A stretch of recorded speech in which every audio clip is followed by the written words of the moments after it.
It's a keyboard, it's just a keyboard. What's so special about that? Well, one, it's got the Amiga name on it, and two, it's officially licensed by Amiga Corporation. And for that reason, I thought it was worth a little look at today.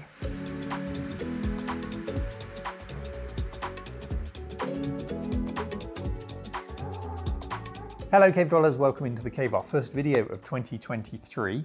You may have noticed I've been away for the last couple of weeks. I took a couple of weeks off for Christmas. I'm in for a week today, and then I've got a week off next week for a delayed honeymoon from getting married last year. So just a quick review for you this week, and then we'll go all guns blazing when I'm back from that honeymoon and into 2023. And on that note, a very happy new year to you all, and I hope you had a lovely Christmas. Now, it's a keyboard. What's so exciting about a keyboard? Well, not a great deal if I'm honest, because it is just a keyboard, but we're going to open it up and have a look at it today. The thing that really excites me as much as the keyboard itself about this is the backstory to it, because it's had a bit of a troubled time getting to this stage. It's kind of miraculous that it even got made in the first place after the failed Kickstarter and the history behind it. So we'll chat a little bit about that. We will, of course, unbox it, and also we'll take a look inside to see what makes this thing tick and what we can use it with. And as I said, it's an officially licensed Amiga product, which is kind of unusual outside of, say, the Amiga Forever software package, which many of you will be familiar with. Even the A500 Mini over here, which came out in 2022, that's not an official product, hence why it's called the A500 and not an Amiga Mini. Now, what I'd really hoped to do today was get Jonah, the chap from Simulant, that's the company that makes this, on the show to give us the background to it, talk about his story, how he got those licensing deals and things like that. Unfortunately, he can't join us. I am firing questions back and forward to him as we go so that I can give his side of the story and we can hear the history behind this. But I've got a little quote from him here as to why he won't come on the show. He says, "I'm ridiculously shy for a 42-year-old. I tend to get a bit flummoxed with video or voice calls. It's been a setback my whole life. Couple that with the fact that I sound like a cross between Steve Davis and Nigel Mansell, and I'm not the most exciting person to listen to." Don't be so hard on yourself, Jonah. I'm sure you're absolutely fine, and we'd love to have you on here at some point, because when people speak from a position of passion, nothing else matters, and we'd love to hear your story. However, that being said, I respect and appreciate that he's too shy to come on camera, so I'm firing questions back and forward, and we will get answers to any questions that we may have along the way. We'll start with the box before we get into it, and it is a very professionally finished product. One thing stands out for me on this box, which is why I've got the reproduction Amiga 1000 box on the table behind here. It's just a subtle thing on the box, but on the back here it says, "This input device puts your typing experience a generation ahead. In business, in creativity, in gaming," and then it's got some blurb under each of these sections. Well, if we go now to our Amiga 1000 box, and as I said, this is a reproduction box. I don't have an original A1000 box. However, it's true to the original in that at the top here, it's got the Amiga system puts you a generation ahead in business, in creativity, and then it changes a little bit to the keyboard, in education, in technology. And it's just a nod, an attention to detail that gives me hope that there's going to be some heart and soul behind this product, and it's made by someone who really does care. These little things make a difference. And it says, "Additional adapter required for use with classic 68K Amiga computers." So out of the box, you're not going to be plugging this into an Amiga. At least not yet, and we'll come on to that a little bit later. Now, I've waited long enough. Genuinely, this is still sealed as new. I've waited till we've had the cameras on so I can share the opening of it with you authentically, and we can get first impressions together. And I can't wait any longer. So let's get the damn thing open. So as we open it, I did ask the question to Jonah, what was the inspiration behind this? And he said to me that he has a few RetroPies, a Mister, WinUAE on a PC, plus original Amiga machines, of course. And it means he's got a lot of random looking keyboards all over his desk, which don't match and don't look very nice naturally. So that quite simply is where the original idea came from. And so what he did next was he set up a Kickstarter, not for an Amiga keyboard, but for various keyboards in a retro style, which I'll talk about in a moment, because I think I've opened this upside down. There we go. We'll do it this way round. Lift the flap. And there is, thankfully, a keyboard waiting inside for us. Very nicely wrapped, actually. Here it is. First impressions then. Let's go by colour, very white keys on what looks to be more of an oyster white casing. So this is more akin, I think, to the A600 and the A1200, maybe the A4000 colour casing. If we compare it to the A500 Mini, this is actually a bit darker. But this in itself is not really true to the original A500's colour. Compare that to an A520 modulator from an actual A500. You can see the colour is off on the A500 Mini. It's a little bit darker. Also, this doesn't really match the keyboard. So we'll have to compare this. It's closer, but it doesn't really match. We'll have to compare this to a 600 and a 1200 and see how it looks. It's weighty. It's really quite weighty. I wasn't expecting that. I was just expecting a very light USB plastic keyboard. There is a lot of weight to this. It's probably the heaviest keyboard I've ever experienced outside of, you know, ancient 1980s massive keyboards from the likes of DEC and IBM. That is a weighty keyboard, and also lovely feeling keys. I'm going to have to use it for an extended period to make sure that the action, the pressure required to push the keys doesn't actually fatigue my hands, but that sounds nice.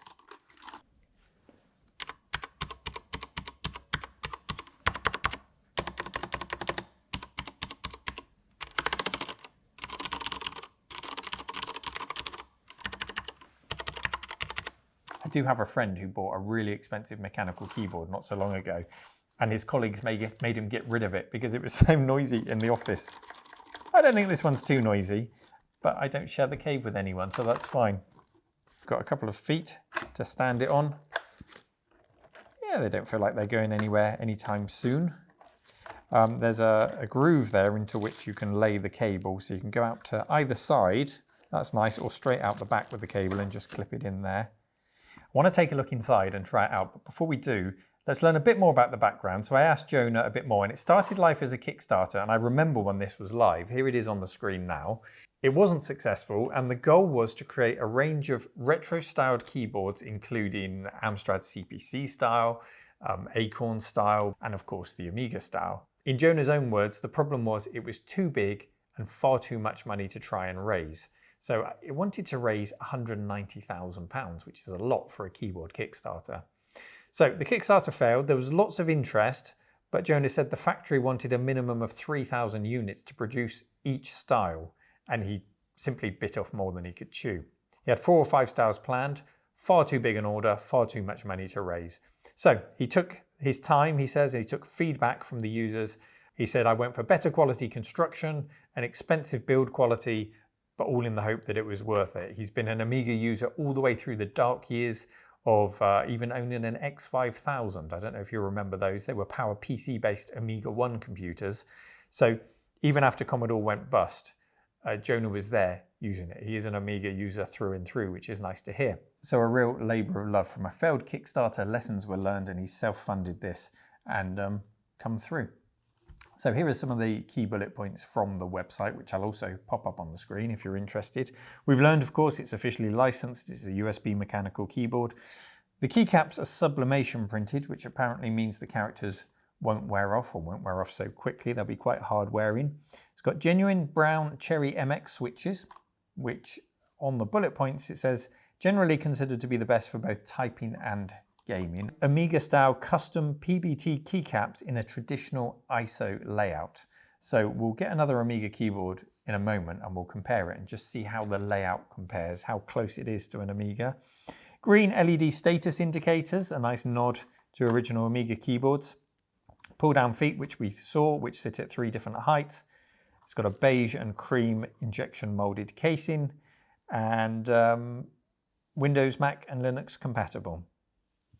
Now, in Jonah's own words, as we continued the conversation with him, he says, I hold my hands up and admit this is just a PC keyboard. It's never tried to be anything else, and it isn't a Commodore clone. Some people got angry that it wasn't an exact replica of an A2000 keyboard or some other model. But you know how much things cost to produce these days, and using the Amiga brand for me was a way of keeping the brand alive and to help keep the current Amiga company active too. So I'm grateful to Amiga for approving that the keyboard was good enough to be official. Even though it's a modern keyboard design, for me it still matches better than a flashing RGB, Logitech or black Microsoft keyboard. Start with the keycaps just to prove they are what they say they are. You can see there, if we zoom in, They are indeed the cherry brown switches. You can just about make out the cherry logo on the bottom of the switch. Perhaps, hopefully you can see that. Authentic switches. There are plenty of mechanical keyboards on Amazon that are cherry keycap compatible, but they're not actually cherry switches. And I'm not going to be snobby about this. For some people, a £10 keyboard is absolutely fine. For others, a mid-range knockoff cherry switch keyboard from Amazon, also fine. I've used them myself in the past. There are plenty more expensive than this. This is just over £100 plus tax. But I certainly wouldn't describe this as an impulse purchase. You're paying for quality switches, a really nice build quality, and you are to a degree paying for a logo. How important that is really down to you. If you've got this far into the review, it probably means something to you. Now there is something I want to show you inside here. Put those keys back on and we'll figure out how to crack it open.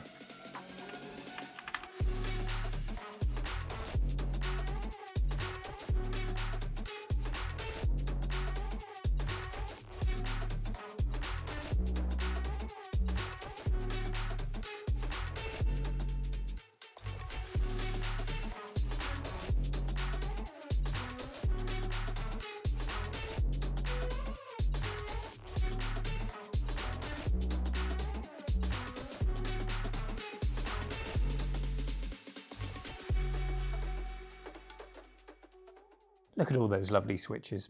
Now, with all the keycaps off, there's just a screw to remove, and then we can ease the lid off by sliding a credit card down the side, or a more professional tool if you happen to have one. I'll go with a Waitrose store loyalty card keyring. This is obviously what they were created for.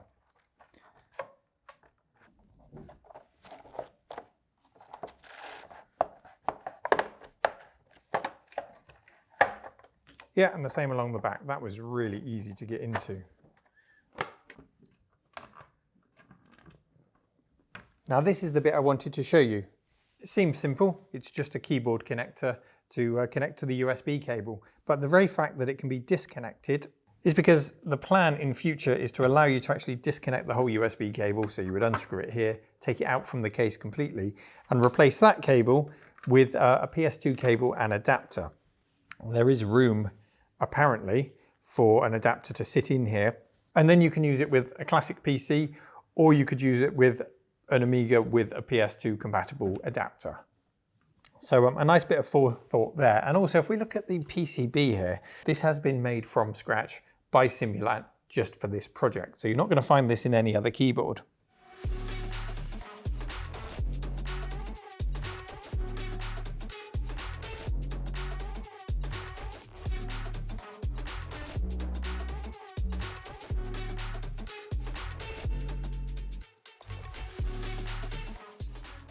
How does it compare then to classic Amiga keyboards? Well, here's our new one from Simulant in the middle. Here's an original Amiga or Amiga 1000 keyboard, and this is an Amiga 4000 keyboard. So from a key perspective, the color of the keys, it's more like the later models, like the 600, the 1200, the 4000 with the slightly whiter keys. It's nothing like the A1000. And let's be honest, it's not really trying to be like any other Amiga keyboard. Otherwise, it would have tried to integrate things like these grooves, or it would have copied one of the other model Amiga keyboards. It is very much trying to be its own new modern keyboard. However, some people have pointed out that it's missing what to them is an important thing, the help key. You've got help here, you've got help on the A1000. We haven't got a help key here. But what Simulant have done is they've made an extra keycap. So if you want a help key, you can swap out one of these other keys, put help in there, and then map it in WinUAE if that's what you're using it for, and you've got your help key back. And then with that, you've got absolutely every key that you could want for an Amiga, I'm pretty sure. You've got your Amiga keys. You've also got an additional boing ball key over here. The Amiga keys, if you're just using it in Windows, for example, that will just pop up your start menu like a Windows key. I've just grabbed an A600 to show you the color difference with that, because we found that it wasn't quite a match for the A500. Very close, but not quite. So I assumed it was oyster white, but actually it's a little bit creamier than oyster white. Hopefully the camera is picking that up. It's not an exact match. It's close, but it's not an exact match. And of course you've got the gray keys as opposed to the browner keys. I think brown keys would be quite a nice keycap option, maybe further down the line for this keyboard. And as I mentioned earlier, there's a next gen keyboard, which is the blacks and the reds to mimic the kind of CD32 style, which would look nice as well. Particularly if you've got something like the black Checkmate or Checkmate Mini case, this would be a nice pairing. And now an Amiga 1200 for comparison. Looks a lot more similar again because it's got the numeric keypad, unlike the A600. And one thing I'd just like to point out is that the function keys are square on the new keypad and they're more rectangular on an original Amiga. If we could have got that rectangular function key row up there, that would have been a really nice touch. That would have been very similar indeed. So that's what it looks like. That's what it's made of. But what's it like to use? Well, let me show you quickly, because through the magic of editing, yes, this is a different day now to when the video started. I've had this at home pretty much all week, and I've even used it to edit this very video. So it has become a part of my main machine this week to really get to know it. And let's just take a look at my findings. It is, of course, plug and play. It's just a modern keyboard. I'm using Windows 10, and I found absolutely no problems with the switchover, especially during heavy editing in Premiere. Adobe Premiere is where I spend most of my time using the keyboard shortcuts. I've always got one hand down on the bottom left-hand corner of the keyboard, using all of the shortcuts to speed up my process in editing, and I had no problems adjusting to it.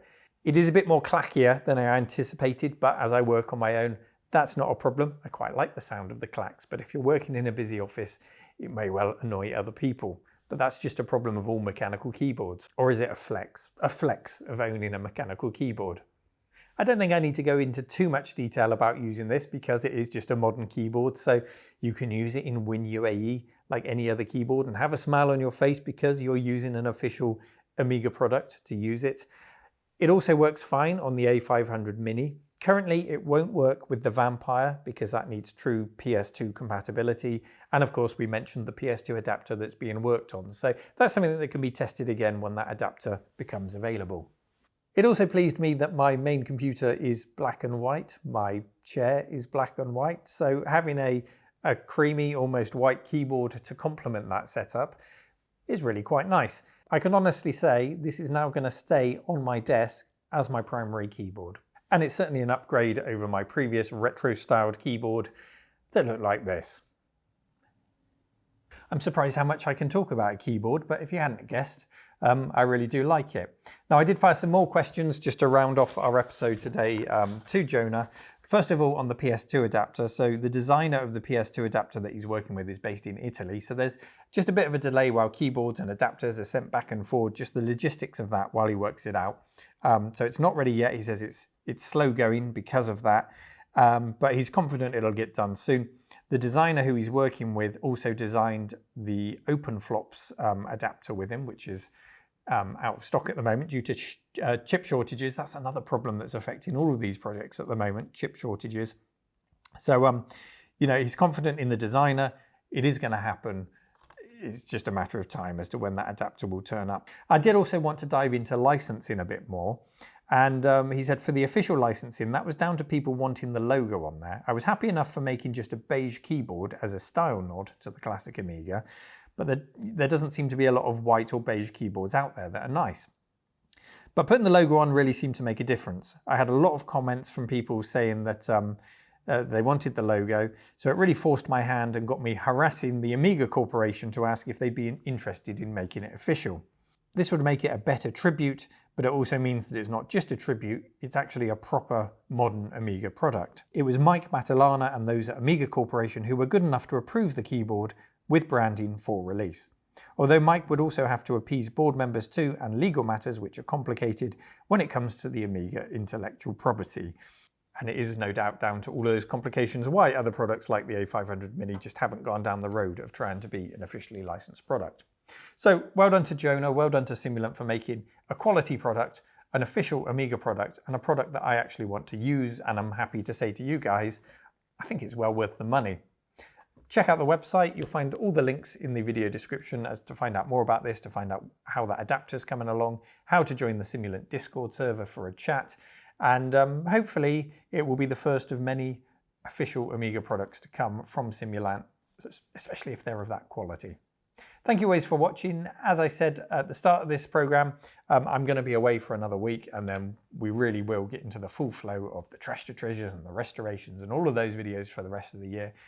Once I'm back fully refreshed, and I'm also going to Amiga Island next Saturday. So if you happen to be going to the Amiga Island Expo, I'll be there all day Saturday. Come and have a pint with me. I'm looking forward to meeting you all. Okay, take care everyone. See you next time. Bye-bye.